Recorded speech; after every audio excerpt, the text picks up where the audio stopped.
Hey, I've done it again. My website, if I don't say so myself, at bengreenfieldfitness.com has a repository. I think that's a word. I think that word is not the same thing as suppository. I think. I could be wrong.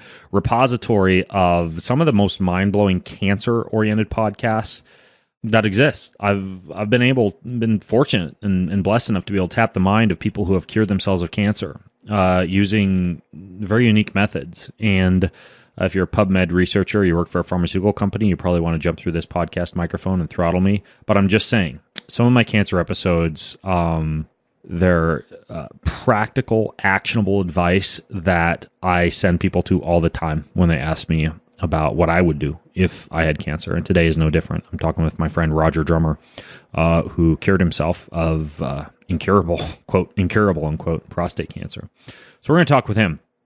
But first, I want to tell you about Daily Burn. Daily Burn is pretty cool. So here's how it works. You visit their website, and I'll give you the URL in a second because I'm going to give you a free 60-day trial.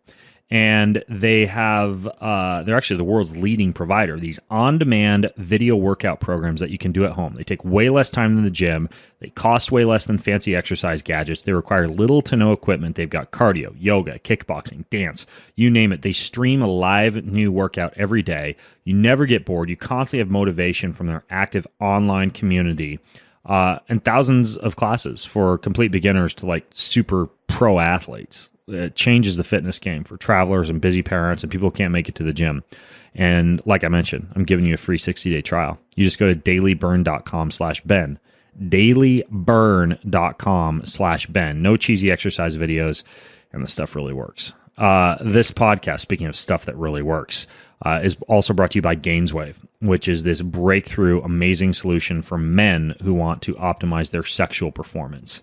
And even if you're living healthy, if you're getting exposed to smoke or pollution or sedentary lifestyle, sitting on a plane, radiation, cell phones, etc., all of that can get in the way of having a fulfilling sex life, but you can reverse that damage. And Gainswave uses pulsating sound waves, this safe, non-invasive, non-drug treatment to give you better erections and better sex, and for both males and females, better orgasms.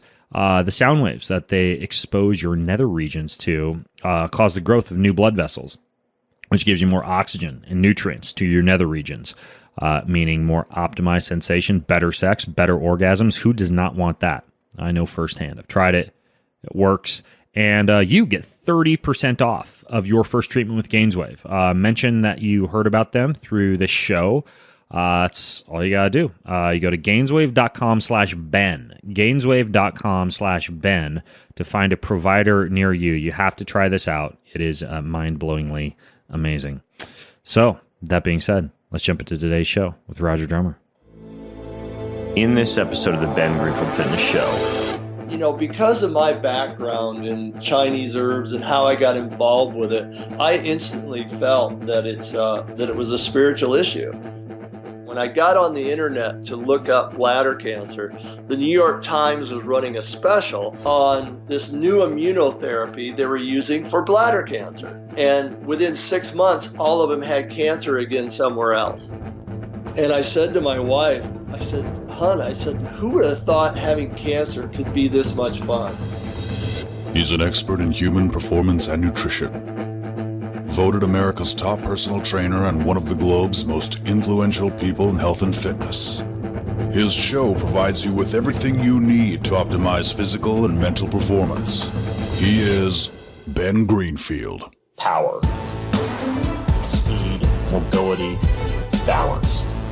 Whatever it is for you, that's the natural movement. Get out there. When you look at all the studies done, studies that have shown the greatest efficacy. All the information you need in one place, right here, right now, on the Ben Greenfield Fitness Podcast.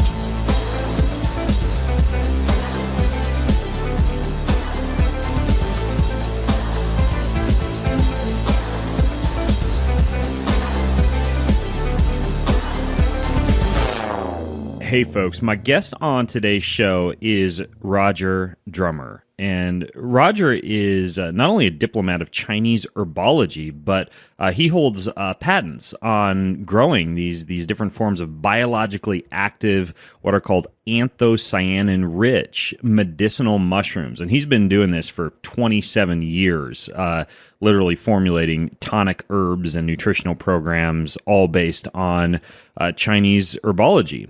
He's also studied a ton of different healing modalities like pranic healing and Jinshin Jitsu and Reiki and Jinshin Do and Shiatsu. And he happens to make also a couple of herbal supplements that you may have heard me talk about before. One called Tian Qi, one of the most potent little packets of Chinese herbs I've ever had in my life when it comes to like energy, and then inner peace, which is kind of similar, but one that can be used for napping or sleeping.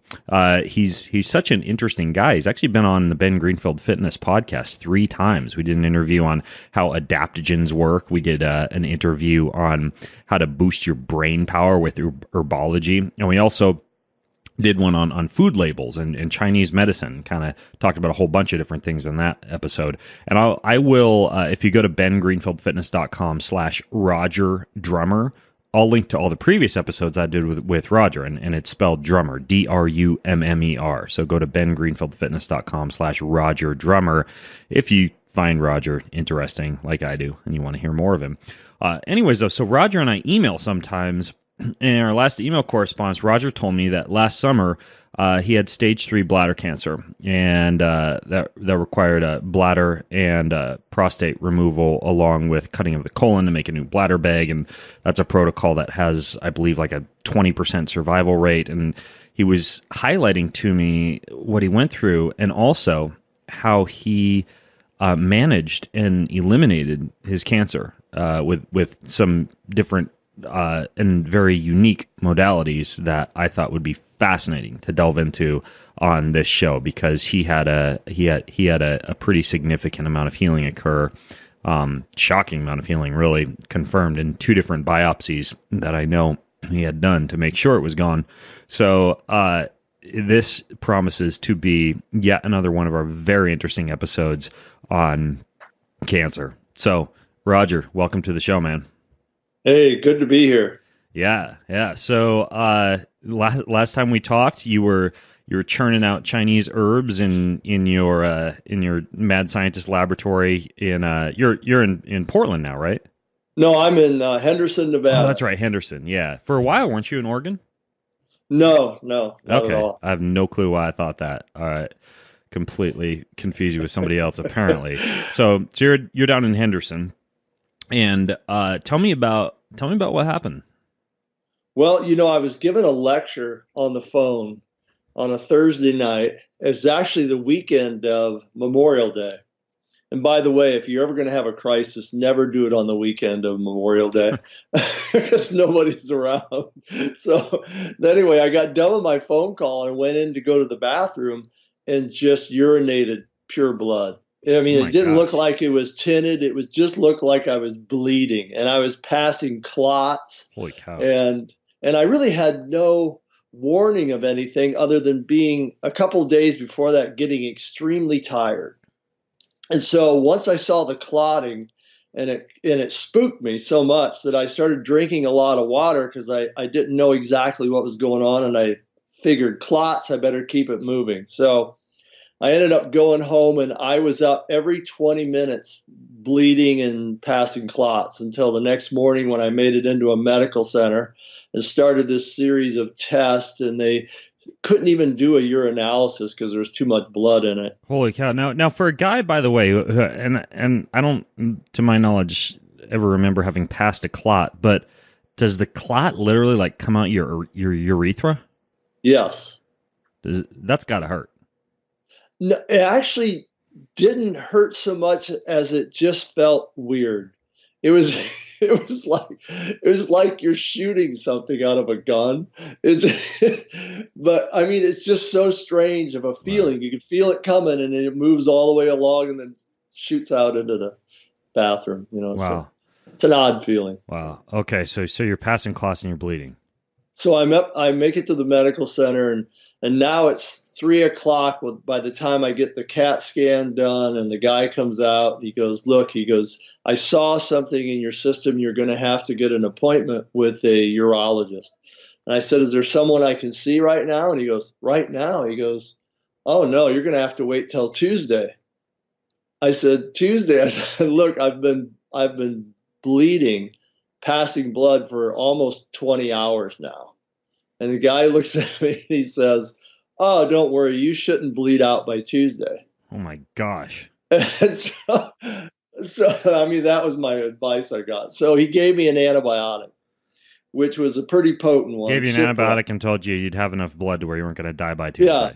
Yeah, shouldn't die by Tuesday. So I went home and I took it, and it did work. It stopped my bleeding about 8 o'clock that night. And then I had to sit around until Tuesday to go in and get a test and get some other tests done. But that's when I found out. The guy said, well, you have stage 3 bladder cancer. And he explained the whole thing to me. And basically, he basically told me stage 3, in case people aren't familiar with that, is where the tumors have grown through the fatty layer around your bladder. And so what makes it so terrible is that it's right in the position to go all over your system, because it's made it through the wall. It's now in the fatty tissue, and it could express itself all over your body at any moment. And so he explained to me that there's really only one treatment for that. That is removing your bladder, your prostate, and making a bag out of your intestines to urinate in.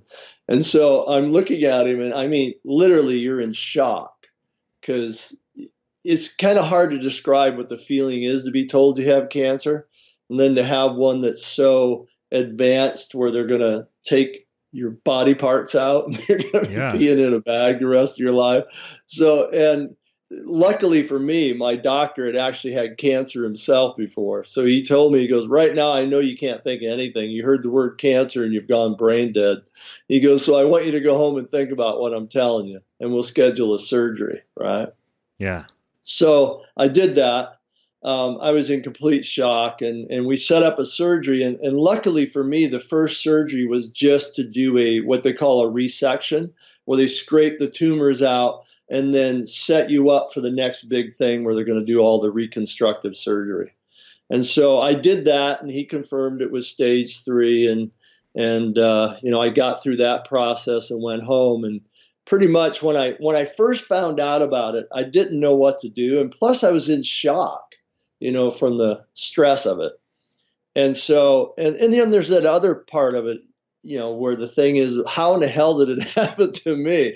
I've been eating an anti-cancer diet for 30 years. Yeah, that's, I mean, you've been super healthy and taking all these Chinese herbs. So that's what I'm curious about. Was this like genetics or bad luck, or do you have any idea? I really thought, as I got into the process and thinking about it, is that, and this is something I read in a book that Carolyn Mace wrote, and she has some great books on energy and healing, and she basically said the mistake almost everybody makes is trying to completely figure out why you got a disease, because it'll never happen. These things a lot of them have much more to do with things than just what your brain can figure out. So it's better just to drop it and look for healing, and look at how you can figure out how to get rid of it. And so, but I still think that part of it was exposure to a lot of pesticides when I was 19 and 20 years old. I remember when it happened,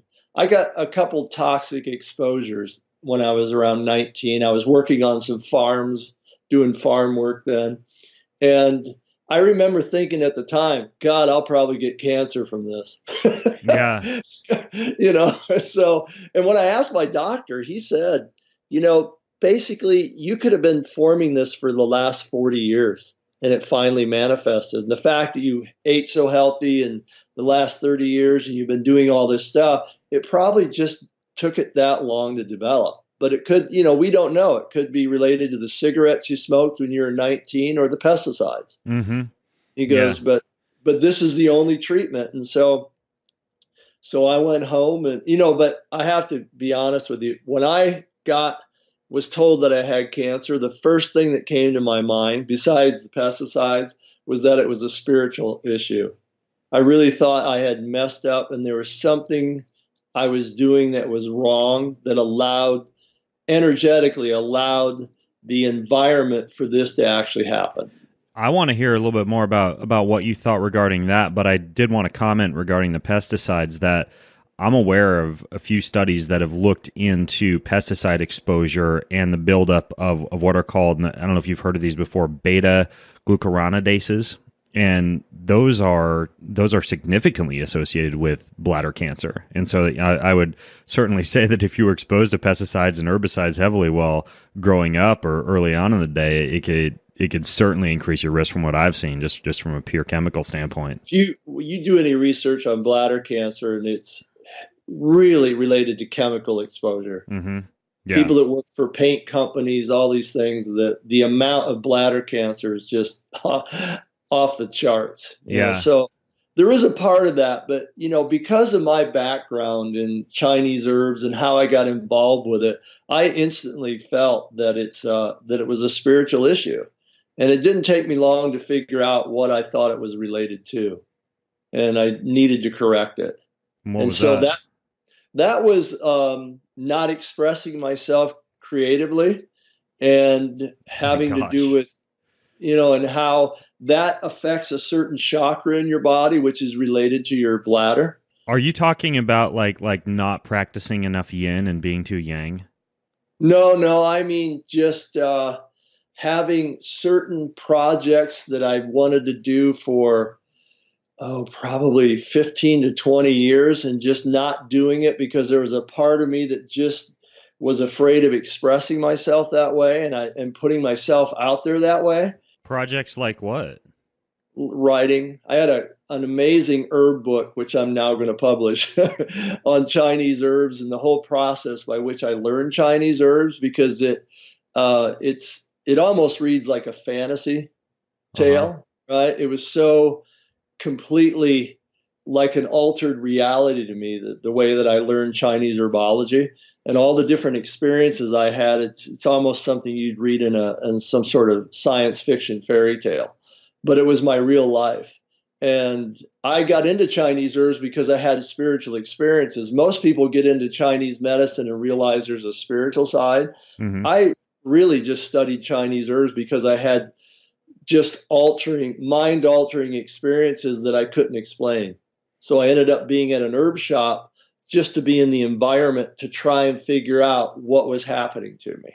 Okay. And then that took me on the path to learning Reiki and studying pranic healing and all these different healing modalities and massage and all this stuff to learn about energetics. And I honestly think I learned more about how Chinese herbs work from studying Reiki, pranic healing, Kundalini yoga, all these different modalities I got involved with.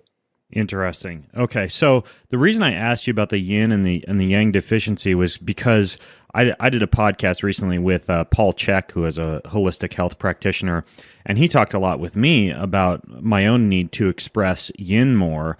And one of the things that he had actually brought up, I believe, was kidney health and how not expressing enough of like your yin creative, almost more feminine side can be associated with yin deficiency and yang elevation and lead to like blood stagnation and kidney issues. Yeah, the kidney energy is all about second chakra, bladder, kidney, reproductive system.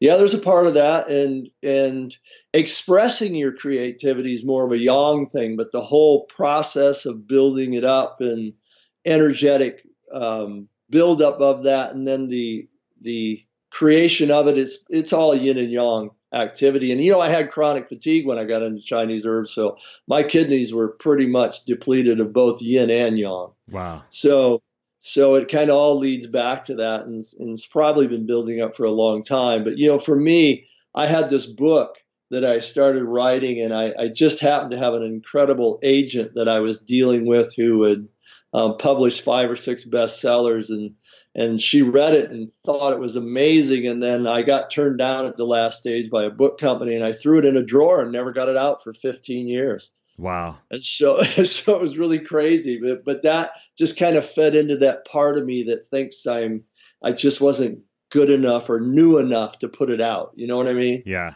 And so Yeah. I just kind of shut off that creative channel that I had and just didn't do anything about it.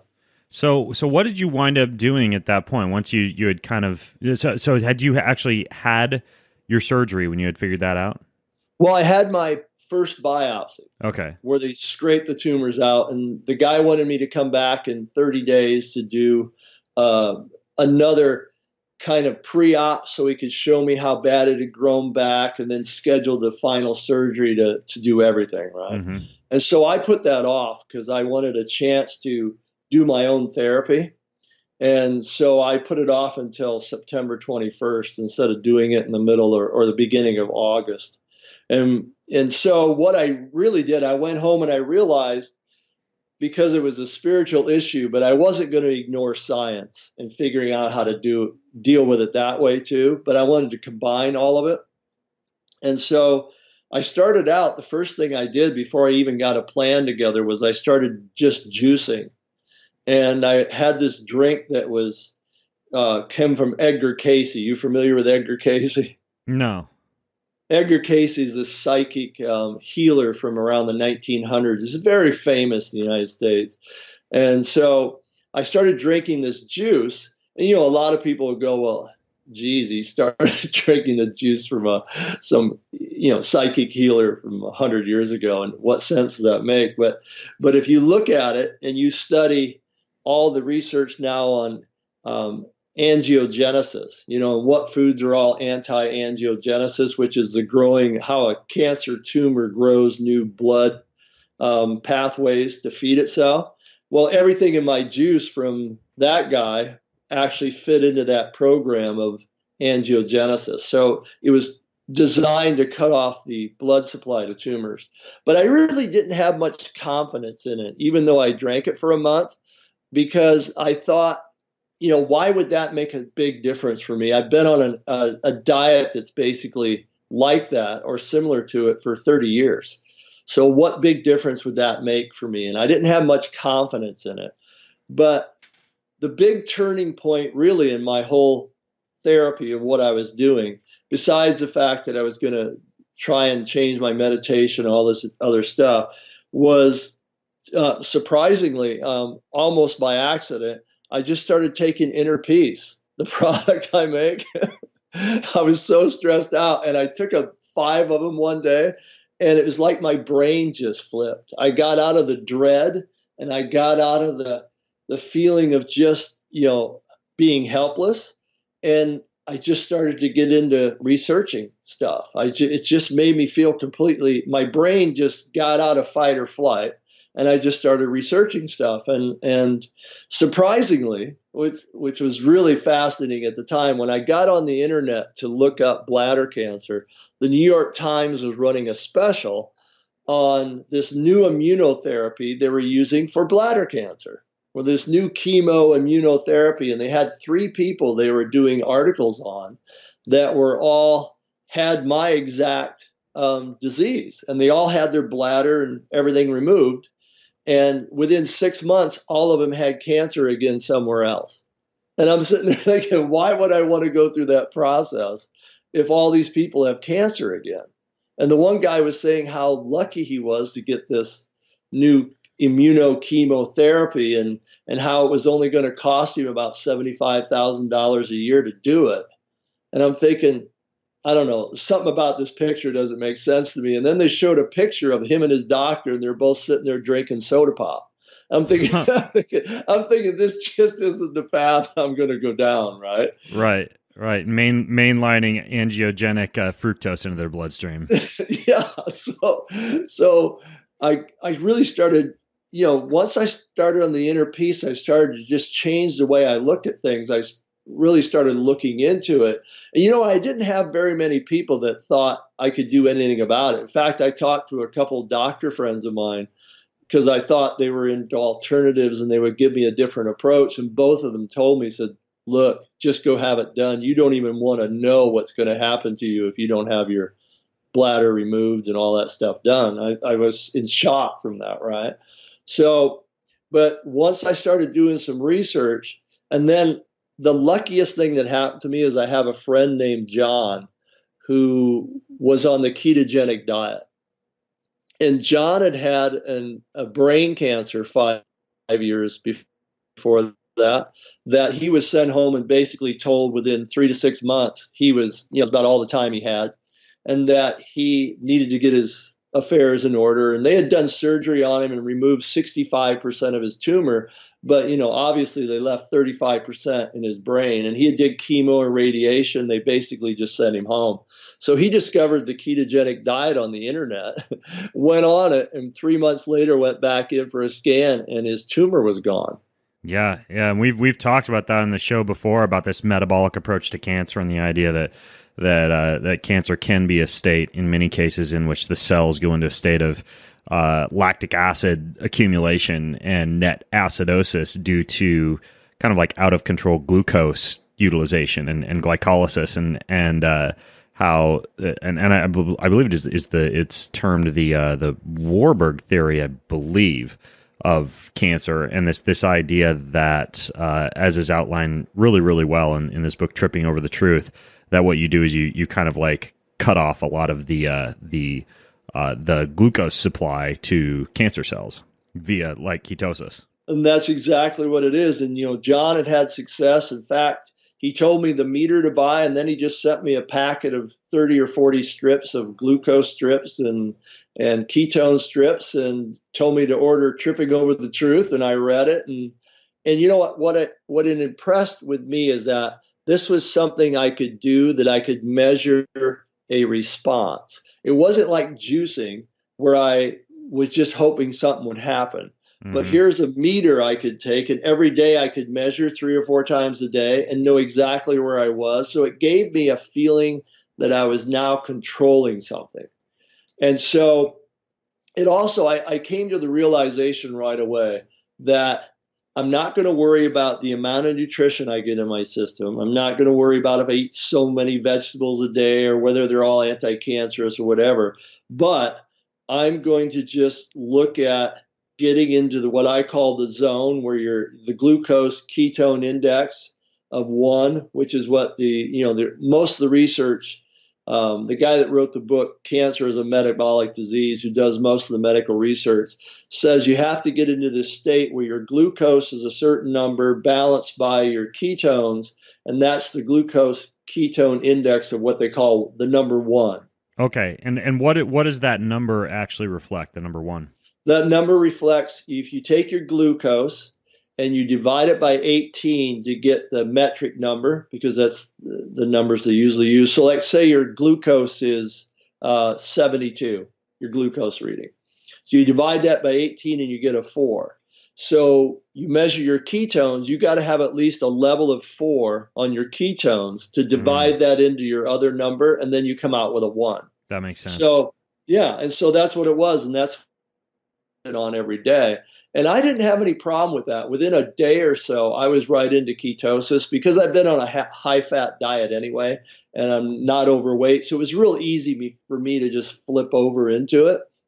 And so my ketones were anywhere from 5 to 6.5 most of the time.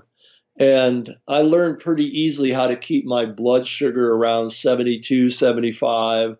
And then so it was easy to be in that range. Whereas, when you read Tripping Over the Truth back in the 60s, when they tried to do this with people, they almost starved them to death. They did 600 calories a day, trying to get their sugar down to 60 so their body would naturally do it. Well, today we have so many more tools to do it. MCT oil, all these different things you can take that naturally raise your ketones, and so you could go into the zone much easier. And I was still eating probably 1,800 calories at least a day, doing the drinks, doing all the herb program I came up with, and the MCT oil, and eating 2 meals a day, and so I was right in that zone and not feeling bad at all. I was intermittent fasting from 6 p.m. till around 11 or 12 the next day, every single day. Never missed a time on it. So I was doing it to the max, right? And along with that, I got in and started doing research and found a whole slew of herbs that have all been shown to kill cancer stem cells. And so I started researching the own herbs, and adaptogens are amazing for that too. I mean, ashwagandha is an amazing herb for anti-cancer, killing stem cells. So all these things are part of my inner peace, but I was adding extra ashwagandha to it. And I had a program of about 10 herbs that I was taking 3 times a day. And so and I'm talking probably 100 capsules of stuff a day. Wow. So it was a pretty. And were you still taking that inner peace stuff too? Oh yeah. Okay. And by the way, for those people who aren't familiar with inner peace, you should listen to some previous podcasts I've done with Roger. But correct me if I'm wrong, Roger. The idea behind that is it's a blend of like mushroom fruiting bodies and spores like reishi combined with ashwagandha and a whole bunch of different Chinese adaptogenic herbs. Yeah, it's the herb blend of Tian Qi by itself, just for stress. Right. Lowering your amount of cortisol, opening up your brain energetically to move out of fight or flight up into the frontal lobe where you're all about creativity, seeing the big picture, that type of thing. So I was taking that every day along with the 100 some pills of other program that I came up with. 100 sounds like a lot. You're just swallowing those pills all at once? Oh yeah, it's not a problem. You dump about 30 or so of them in your hand and drink it with a glass of water, and that's about it. How'd you choose all these? I mean, and were you concerned about, I guess, like interplay between each of the different, like 100 different things that you were taking? No, not at all. I really wasn't worried about it at all. I have an unbelievable love of herbs. Mm-hmm. And I often tell this to people, and they all laugh at me, but I have a personal relationship with herbs. I don't look at them as just being substances I buy. I think I've been an herbalist in many lifetimes, and I have a relationship with plants. And I totally believe if you take the right ones that magical things will happen. Okay. And so I worked out a program that was based on research from PubMed and mostly from Green Med Info. In fact, I went to Green Med Info. I don't know if you're familiar with that, but yeah, that's Sire G's website, right? Yeah, and that's a really great website. Yeah, I punched in bladder cancer, and they gave me 57 different reports on herbs and studies done on bladder cancer with herbs. And so taking that information, and then I had this other book called Adaptogens in Medical Herbalism by Donnie Yance, he's one of the few herbalists who specializes in cancer, and he uses a lot of adaptogenic herbs. And so I had that book, and I had Green Med Info, and I came up with a program of about 10 things, and that I was going to take 3 times a day, all designed to kill cancer stem cells, to also kill circulating tumor cells, because once you scrape your bladder out, you have tumor cells that are released and floating around your system. And so that's basically the program I went on, and then I just started changing my meditation. Now, before we get into meditation, what were some of these things you were taking? Because I know people are going to want to know. Oh, well, mainly I was taking something called berberine. I don't know if you're familiar with berberine. Oh, yeah, that's great also for blood sugar control. Oh, yeah, that's why it fits so perfect in my cancer program, because taking it kills cancer stem cells and circulating tumor cells, but it also helps regulate your sugar. So it fits right into the ketogenic diet and the whole program. So I was doing curcumin, green tea, resveratrol, genistein, which is an isoflavone from soy, boswellia, oregano oil, milk thistle, R-lipoic acid, NAC, N-acetylcysteine, yeah, a little bit of garlic and some quercetin and ashwagandha. And basically that was the basis of my program, was that list of things, all in different amounts and different forms. And those are about 10 things, but you're taking 100 things? No, 100 caps. Oh, 100 caps. Okay, so you said... not 100 things. All right, so you said, because I'm actually going to write these down for the show notes for people. You said berberine, curcumin, green tea extract, boswellia, milk thistle, N-acetylcysteine, ashwagandha, and there are a couple others that I may have missed. Resveratrol. Okay. And genistein, which is an isoflavone from soy. Mm-hmm. and I think you got arlopoic acid, quercetin, Yep. Okay. and that's basically it.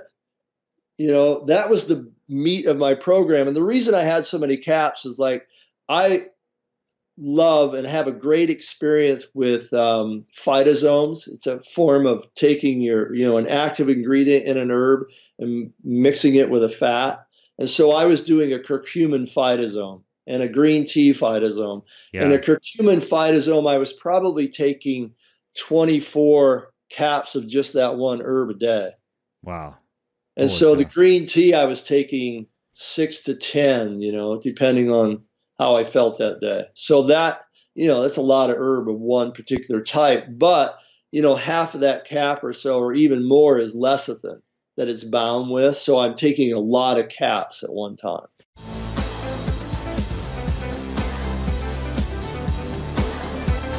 Hey, I want to interrupt today's show to tell you about this company that gets you amazing rates on life insurance if you live a health conscious lifestyle. Very, very simple. They get low rates on life insurance for people who are like runners or cyclists or strength trainers or healthy eaters. 56% of their customers save between 4 and 33%. That's a chunk of change on their life insurance. So if you're healthy, then you should put a little bit of extra cash in your wallet by cashing in on Health IQ's offer, because basically you need life insurance, and you should, in my opinion, if we're going to talk about fairness, you should get it for less expensive because you work out. And physically active people have a way lower risk of heart disease and cancer and diabetes, and Health IQ takes that into account. They go to bat for you. They get you amazing rates on life insurance. So you can get a free quote and learn more over at healthiq.com/Ben. That's healthiq, just like it sounds, .com/Ben. Speaking of a healthy lifestyle, today's show is also brought to you by Molecule. This is like the Cadillac of air filtration units. What do I mean by that? Well, HEPA air filter, which you might have considered to be like the most advanced way to filter air, is actually 50-year-old antiquated technology. It was invented as part of the Manhattan Project. But this Molecule uses a brand new science that destroys air pollutants at a molecular level. They have what's called a PECO technology, PECO. Goes way beyond HEPA filtration and completely destroys the full spectrum of indoor air pollutants. I've got one in my office right behind me. Filter my office with it every day. Enormously impactful for asthma and allergy sufferers, or anybody who wants to transform a room into the equivalent of a pristine Himalayan mountaintop. It's been called the Apple of air purifiers, and it's got like this sleek, solid aluminum shell, streamlined filter, everything you need to breathe clean air in an easy and seamless manner. Their technology research was backed by the EPA. They've been funded by the EPA, extensively tested by third-party testing, like the University of Minnesota Particle Calibration Laboratory, the University of South Florida for Biological Defense. It's effective. It's verified by science. It's been tested by real people. So my office has amazing air. Does yours? Or your home, or your basement, or wherever else you want to slap this thing. $75 off the Molecule. $75 off by going to molecule.com. That's with a K, Molequle, molecule.com. And your promo code that you can use is as follows: Ben. $75, molecule.com. At checkout, enter promo code Ben.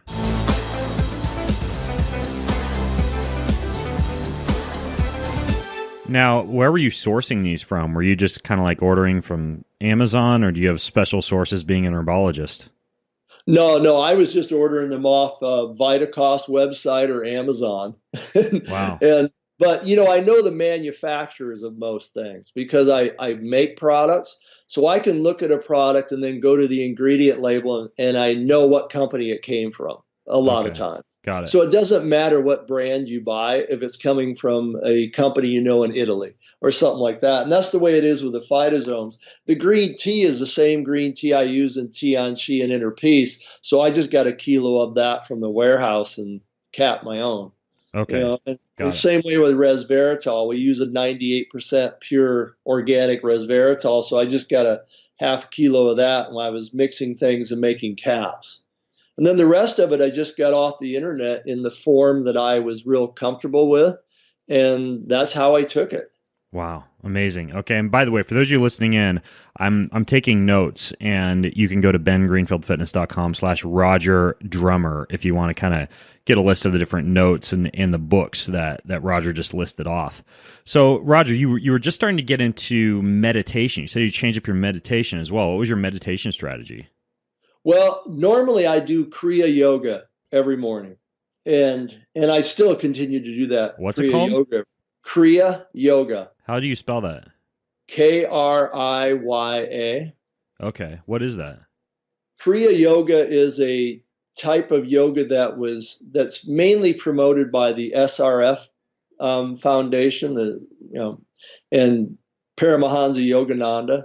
And so I'm a follower of Paramahansa Yogananda, and that's the energetic meditation technique that they teach. And so I was doing that every morning, and I didn't change that part of my program, but I started researching the energetics of that. And also because I'm into quantum physics, and, I've studied Taoism and all these things, which really in the end all turn out to be about the exact same thing. But basically the energetics of what I wanted to do. And I was even reading a book that I got out, a book that I read a long time before, called Breaking the Habit of Being Yourself by Joe Dispenza. And I don't know if you're familiar with him, but he writes a lot of books on changing your brain. And he was also in that, in a movie that was all about, how you project, how to become rich. And what was that? What was that movie he was like in? The Think and Grow Rich, like that kind of thing? No, it wasn't. It was kind of like that, only it was a different movie that was very famous in the New Age circles. I'll think of it a little later.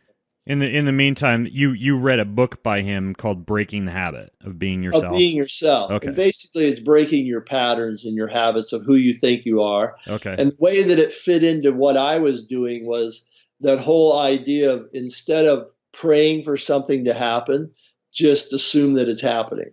Just act like it's happened already. Mm-hmm. So that was, and then because I studied quantum physics, and I also studied the Bhagavad Gita, which is probably one of the oldest textbooks, and there was a copy of that called God Talks to Arjuna, which was written by Paramahansa Yogananda. And so I got that out, and they have a great description in that book of your soul energy and the 5 different what they call energetic bodies of your soul. Mm-hmm. And how it interrelates to everything that happens to you. And then I also was reading The Quantum Doctor by Amit Goswami, which he's a theoretical quantum physicist. And he wrote a book that describes your 5 layers of energy of your body. And it's right out of the Bhagavad Gita, only he puts it more in quantum physics terms. But basically what it all comes down to is that you have your physical body. You have an energy field around that he calls the vital body. And that is like the blueprint for everything that goes on in your physical body. It's an energy field that has been there since you were conceived. And your body follows that blueprint to build a human being, basically. What's the name of that book?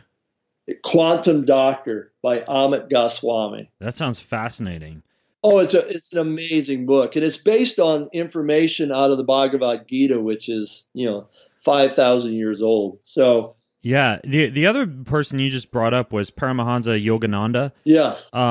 I'm actually reading a book by him right now called Autobiography of a Yogi, because I had reached out to a few of my friends to ask them about like what the ties would be between Christianity and yoga, and Christianity and energy medicine, and Christianity and plant medicine. And one of them brought up this idea that Jesus Christ, at one point during his life, I think between the ages of 13 and 32 or something like that, may have very likely traveled to India and had many of his teachings influenced by some of the Eastern practices that he discovered over there. And this book is obviously about a lot more than that, but because of that recommendations, I'm actually about a quarter of the way through that book, Autobiography of a Yogi. But this book specifically regarding cancer, this Quantum Doctor, this sounds fascinating. It sounds right up the alley of the kind of stuff I'm personally looking into when it comes to energy medicine and physics and consciousness and healing the body. Oh, you'll love Amit's stuff. Okay. It's just amazing. Sending to Kindle after this podcast. And so, you know, right on with your friend's theory about living in India. There's records of him in a temple in India. There's records of him spending 5 or 10 years in a monastery in Tibet. I mean, they have all kinds of written stories about it. So what I loved about Paramahansa Yogananda was that, you know, I had studied Taoism and Buddhism and Zen and everything known to man. I was on a spiritual path when I was learning Chinese herbs. And what I realized when I found his stuff was that he was blending yoga and Christianity and showing you that it was the same thing, that it really was just different points of view of how things happen. In fact, he's got a book, The Second Coming of Jesus Christ, which is so fascinating. He just explains the Gospels from a point of view of a guru and having students. It's just very fascinating stuff. And I realized that all the things I had against Jesus had nothing to do with him. It had to do with the way they teach you. And so I became a lover of Christ from studying with Paramahansa Yogananda. It was just a fascinating way of looking at things. But in Amit's book and in the Bhagavad Gita, they talk about these 5 layers. So the vital bodies around your physical body. Your next one's called the mental emotional body, where you store. It's an energy field where you store all your past hurts and emotions, and it heavily influences how your vital body connects with your physical body. And this is something that you can even look at in Chinese medicine. They talk about how all energy flow and movement is interrupted by something, and it's usually your emotions. And so it fits right into this thing. It's stored emotions block the flow of energy and vital chi around your body. But the next body is called your supramental, and then above that's the bliss body, full bliss consciousness of God. So, but according to Amit Goswami, spontaneous healing happens when you make it into supramental body of your soul. So, you know, I had read this in the Bhagavad Gita. I'd studied a lot, and I knew that I had to get in my meditation into a space to where I transcended my mental emotions about everything that was going on and just got into supramental or bliss. And I didn't think it was impossible because, you know, all the years I was studying energy medicine, I probably have been popped into the bliss state at least a half a dozen times, sometimes lasting for months at a time. What's the bliss state? Where you're just, everything is just pure joy and happiness, and it's really hard to stay connected to what's going on in real life. And almost like what a lot of people get when they've done like really intense holotropic breath work or ayahuasca or DMT or something like that. Yeah, I don't know if I can compare it to a drug, because it's a state that, I don't know, it just doesn't compare to any drug feeling. You're just into a altered consciousness of pure love and bliss, and it can go on for a day or it can go on for weeks and months. And I knew I could do that because I'd done it before, but now I had to do it. So that's the part of it that really seemed daunting to me, because when it happened to me before, it wasn't something I was looking for. It just happened. I was doing so many things energetically. I used to get up at 2:00 every morning and take an ice cold shower and then do yoga and meditate for 3 hours in my living room. And I did this every single day. And so I would get popped into altered states quite easily. And I was taking herbs to kind of enhance that. Anyway. I don't even need to do all that stuff to be in an altered state if I get up at 4 a.m. every morning. After about a week of that, I'm in a pretty altered state. and so I tried to kind of do what I could do. I kept doing my Kriya Yoga, but every day I would just be grateful that I was healing from cancer. I was so grateful that it was going away and so happy that I had this experience. I kept telling myself, I'm so happy to have this experience of cancer so that I could get over it. And I know it's going away. Thank you for getting rid of it. I was just experiencing and expressing gratitude before I did my yoga every morning. And then one day I got on my herb program and I was into it about 5 weeks, and I was in perfect ketosis and doing the diet and everything, blood sugar. And I even came up with a drink because Dr. Jonathan, right? You've had him on your show. Dr. Jonathan who? Dr. Jonathan Edwards. You've had him. I think. Yeah, he has been on my show. Yeah.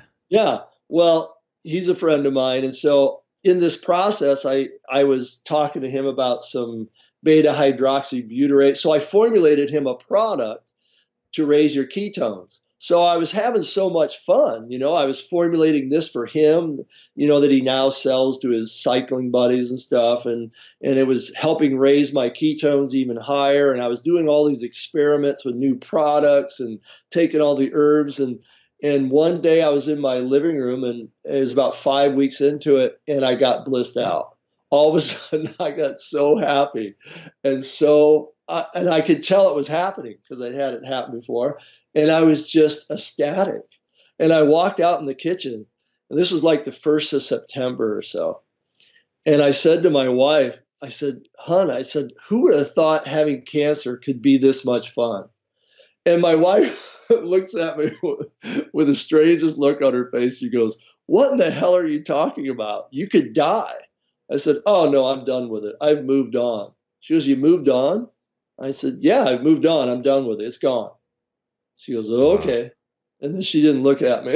And then I just happened to get a phone call from my sister. And she goes, "Well, your surgery's in 3 weeks. Are you worried? Are you worried about what's going to happen? Do you know what you're going to do?" And I said, "Oh, no, I've moved on." She goes, "You moved on?" I said, "Yeah, I'm done with it. I'm not even going to think about it anymore." She goes, "Why don't you call me back?" You hung up on me. And I was so high. I just, in the next 3 weeks, I was just in this blissed out state. I was still taking my stuff, still doing everything. And my wife was driving me to the hospital to have my surgery. And she goes, "Now, are you worried? I'm going to be there." And I said, "Oh, no, I'm not worried about anything." She goes, "What do you mean?" I said, "Well, I got rid of my cancer 3 weeks ago. I'm just going in to confirm it so the doctor knows that I'm done with it." Right? Yeah. So, I mean, everybody just looks at me so strange, but I'm telling you, I was so blissed out in the hospital at least 3 times in the prep for surgery. I had to tell myself, stop smiling, stop acting like you're having so much fun, because people are going to think you took drugs before you came in the hospital, right? So I'm dealing with all these nurses and having the greatest time. We're just laughing and having a great old time, right? I go in and have surgery. I come out. I feel fantastic. The guy comes down. He goes, "Well," the doctor, he says, "Well, I got to send this to the lab." He goes, "But I couldn't find anything." He goes, "I'm just in shock. I don't know what to tell you, but I just didn't see anything." Wow. And so I went to his office 3 days later, and he told me there's nothing there. You come back, there's just nothing at all. So, and I just kind of laughed. I said, "Yeah, I knew that before I came in." And so then he made me schedule another one 3 months down the road, because it just didn't make any sense to him that what had happened. He's never seen this before, right? And so I did another biopsy 3 months later in the same hospital, and he came out and says, "You just don't have anything." He goes, "There's just nothing there." He goes, "I don't know what to even tell you." He goes, and this is the funny part. He says to me, he goes, "But I did call my friend who's the head of bladder cancer research at the University of Southern California, and he's an expert in this. And he told me, even though you're clear, he would suggest that you get 15 radiation treatments on your prostate." They still wanted you to do that. Yeah. And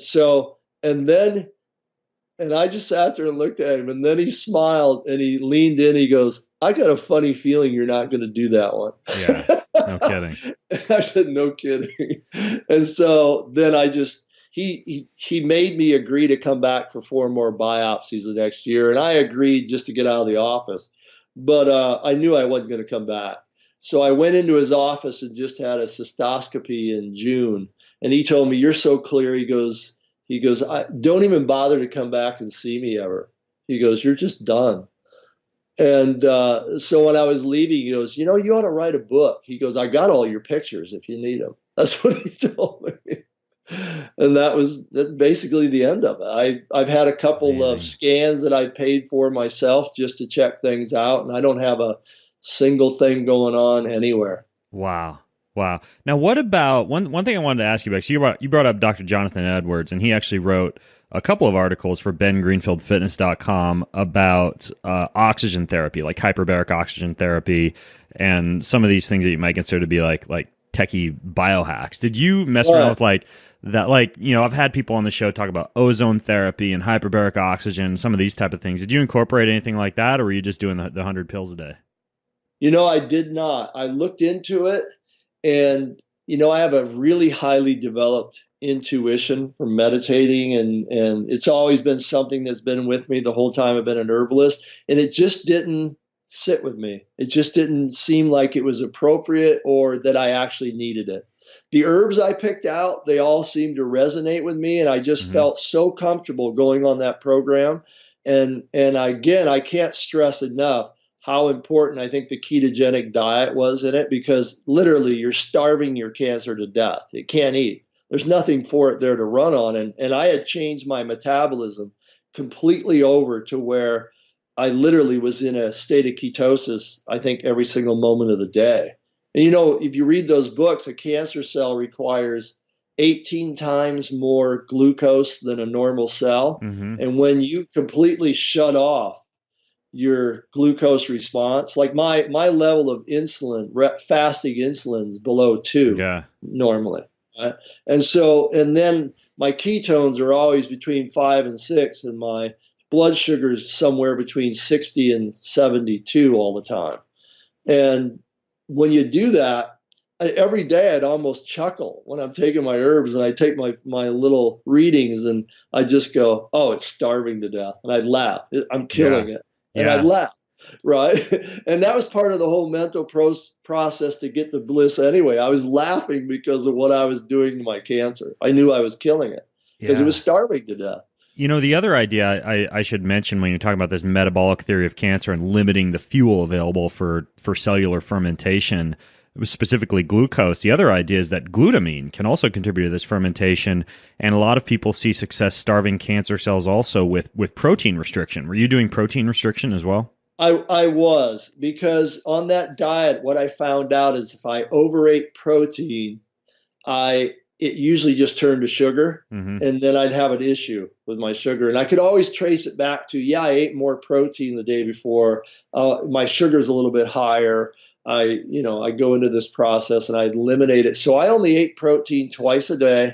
I kept it to 25 grams a meal. So I was getting probably 50 some grams. Once in a while, I'd have some cheese, and that would figure in, but, and I'd have some extra protein and some nuts that I ate. But as far as a strict protein food, I kept it to 50 grams. So I might have got an extra 20 grams, 15 grams on certain days from other foods, but still, that's not a lot of protein. Yeah. And the rest was basically fat and vegetables. Ate a lot of greens, and, in fact, when I sat down and had my 2 meals a day, I really ate a lot of food. It seemed like a lot. I would get stuffed, and I'd have to force myself to eat the rest of my meal because I knew I'd lose weight if I didn't. Right? Yeah. So, I probably had 5 servings of greens at least a meal, and with my protein and a bunch of fat, and that's basically what I ate all the time. There's a lot of interesting research on the ketogenic diet and cancer that I think some people might be aware of, in terms of a lot of it being in mice, but really, really interesting in terms of, I know one showed that a ketogenic diet reduced tumor growth by up to 65% and doubled survival time. And there was another one that looked at actual patients, and I believe they had like some kind of a cancer of the digestive tract. And what they showed was not only did the ketogenic diet cause a decrease in tumor growth response by a significant amount, but as soon as they started them back onto carbohydrates, it increased. So there was actually kind of like a dose response effect of carbohydrate feeding in terms of the growth of cancer. And then I know they combined a ketogenic diet with chemo and found that those who did a ketogenic diet plus chemo, they had complete remission, and then the disease started progressing after they stopped the ketogenic diet. And the people who dropped out of the study and kept doing chemo without the ketogenic diet.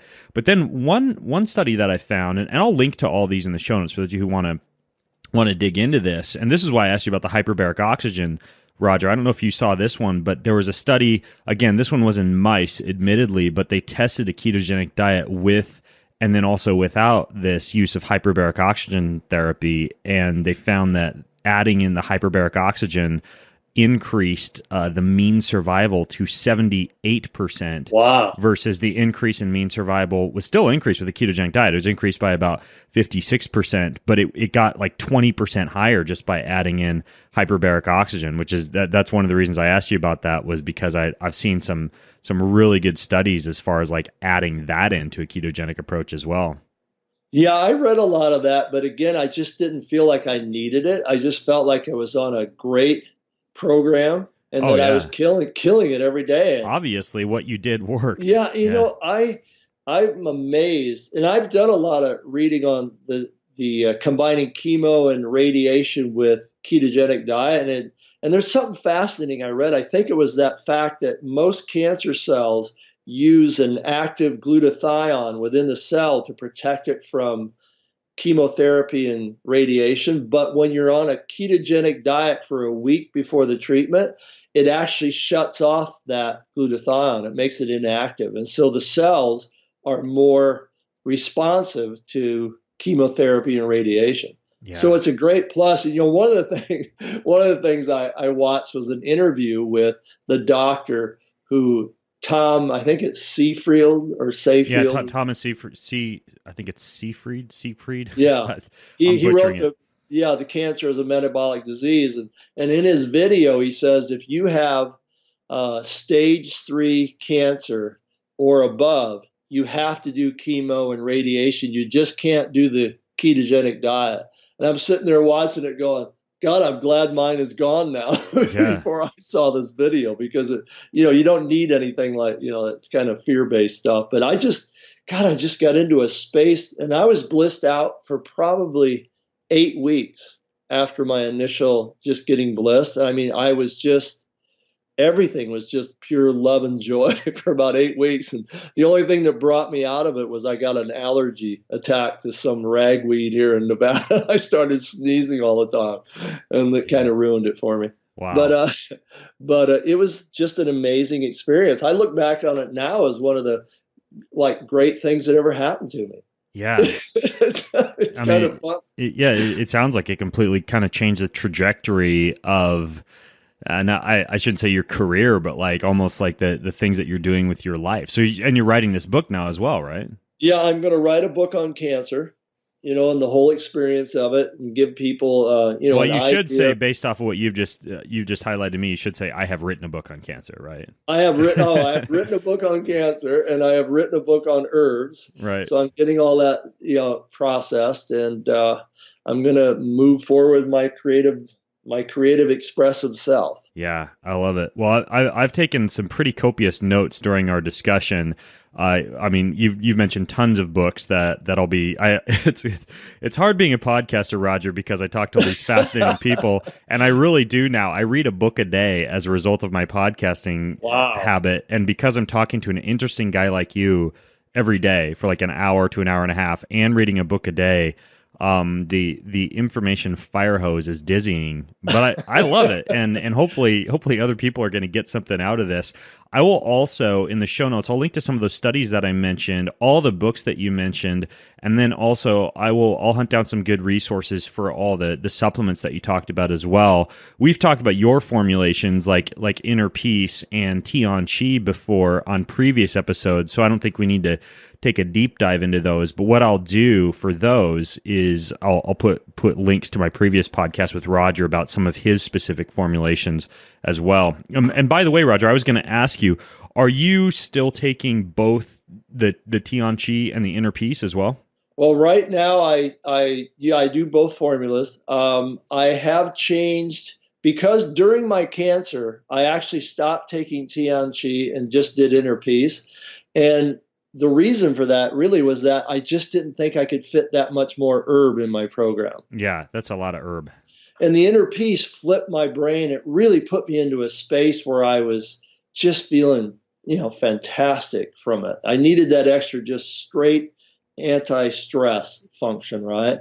And so, but now I take them both, and I especially love Tianqi when I work out, and I'm probably taking that 5 times a week. And I do inner peace different times during the day, kind of my recovery thing to keep my brain in a certain spot. And the other problem with me, though, is that I'm a product formulator. So I'm doing experiments with 3 different things right now. Mm-hmm. So besides, I'm on a cancer maintenance program, meaning that I've cut my stuff down to just 2 little doses that I do a day, but it's still part of my cancer program I'm going to be on for a year or so, right? And then I'm doing experiments with 2 or 3 different things, like a different company wants me to do this thing. And I'm doing an experiment with nitric oxide, and so I've got things to take like 6, 7 times a day. Yeah. So I run into the same thing, dude. like even right now, like I'm not using Inner Peace or Tianqi because I'm trying I'm doing a gong right now, 100 days of Tai Chi in the morning and completely eliminating coffee and doing green tea instead during that period of time.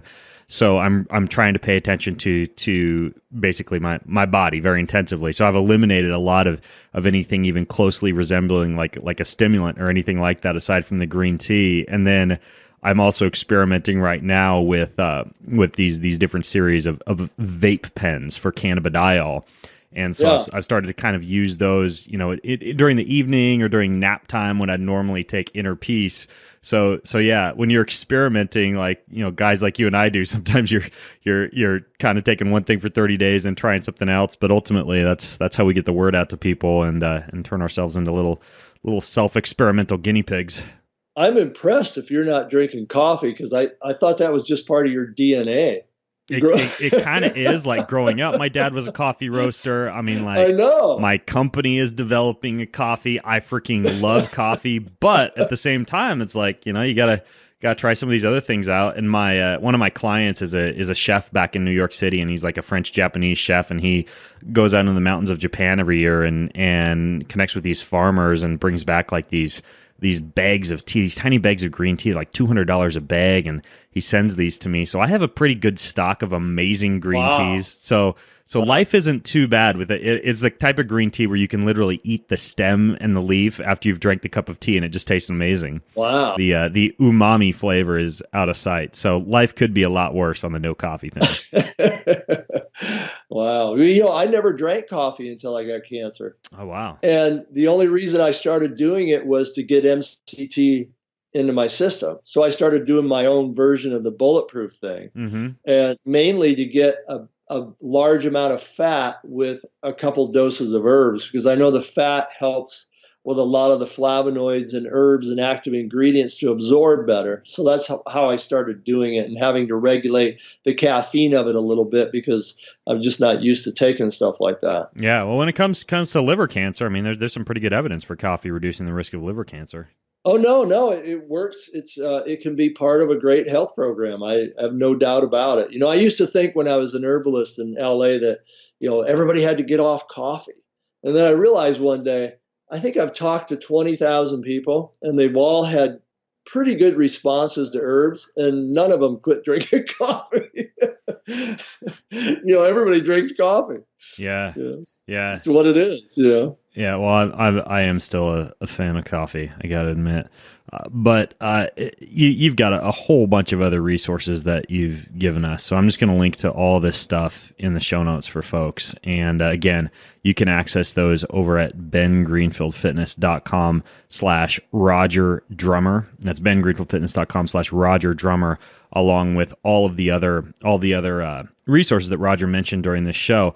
I should also highlight the fact that, I talked about yin and yang early on in this podcast, Roger. One of the reasons also that I switched to a less stimulating drink in the morning aside from coffee was this idea of really just like eliminating a lot of the kind of like the fire in my life. I did a podcast with Paul Chek about this, and kind of he's got this thing called a it's not a medicine wheel. He's got like this wheel where he goes over like fire and water and earth, and how I need less fire and more water in my life. And part of that comes down to like more yin foods and less yang foods. So I've actually been really careful with things like coffee and chocolate, and focusing more on like, green tea and squash and, cooling raw vegetables and things like that. Or you definitely are a yang guy.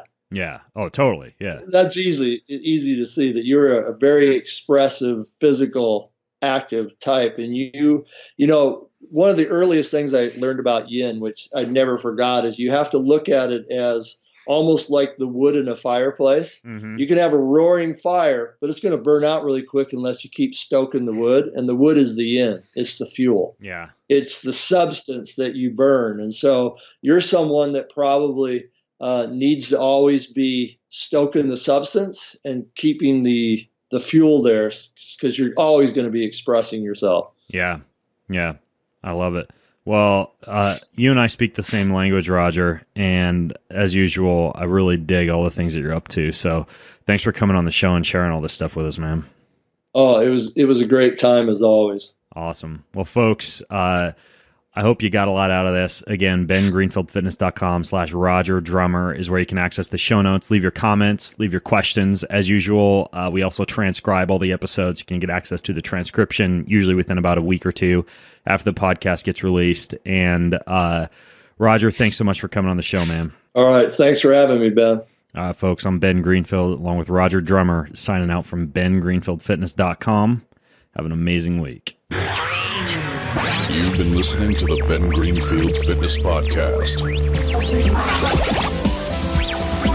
Go to bengreenfieldfitness.com for even more cutting-edge fitness and performance advice.